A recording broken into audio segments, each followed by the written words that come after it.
All right, Dr. Brett here, and I have Andrea, and we're going to go through some alternative forms of chiropractic care for neck adjusting. Some patients come in here, they're freaked out by it. They've watched too many kung fu movies, they've heard too many stories, they've watched too many YouTube videos about what happens when a chiropractor adjusts your neck. So, first and foremost, chiropractors that are trained properly and adjust your neck, whichever way, are actually very safe.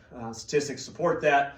A lot of the stories out there that people hear are secondary, tertiary stories from things that actually never happened. So anyways, that's the first thing I want to say. The biggest thing with this is that we want you comfortable with what we do. That's why we have different ways of going about what we're actually trying to accomplish there. And that's the thing. You don't have to have a certain type of adjustment to be effective. What's effective is what your body tolerates the best. So most people are familiar with like hands-on adjustment. I'm going to have her just lay down here on the table, just so we can give you kind of an idea what I'm talking about. So most people are familiar with, they see some sort of rotation type movement where it's boom, it makes some noise, and that's what they think of when they think of chiropractic care. There's a good chunk of time that's what we'll use in modified versions of that with it. If a patient says, no, I don't like that, I don't want that, tighten up really bad before we do it, this is what we're going to kind of get into on here. So the first thing I always go to a lot of times with people is just a long axis traction.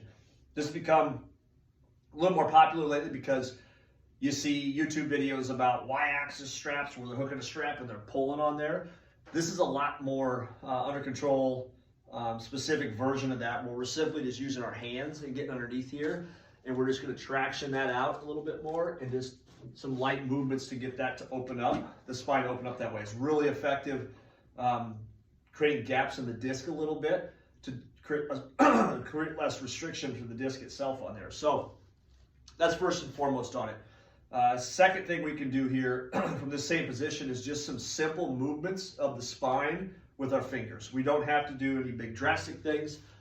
So literally all we're doing is just kind of moving and mobilizing the neck back and forth. We'll find some restriction spots. We'll stay there a little bit longer. We'll create some extension through there just to force that movement back. It's really comfortable. It's really effective for the patient as well too.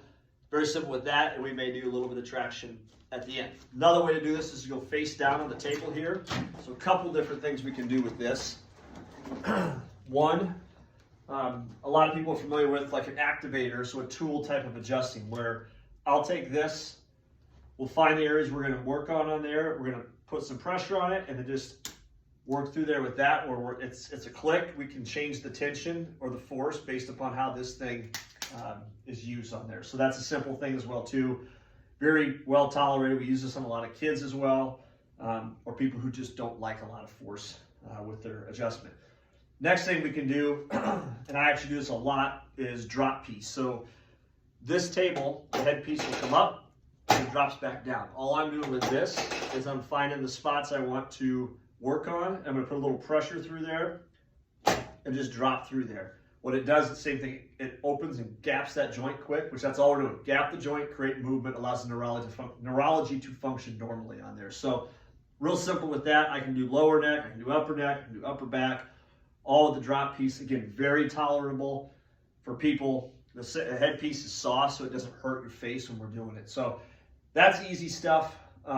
Again, things that we've had to learn tricks of the trade as time has gone on, things that people can tolerate that ultimately get us to the result a lot quicker and a lot easier, and people a lot happier with it as well too. So we don't have to do big movements. We don't have to do abrasive stuff.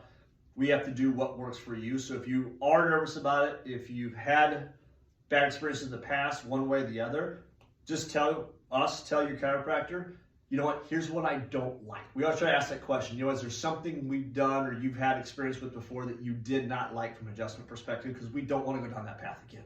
If you're tense, if you're rigid, what we're doing is harder and it's way less effective with it as well too. So hopefully this helps.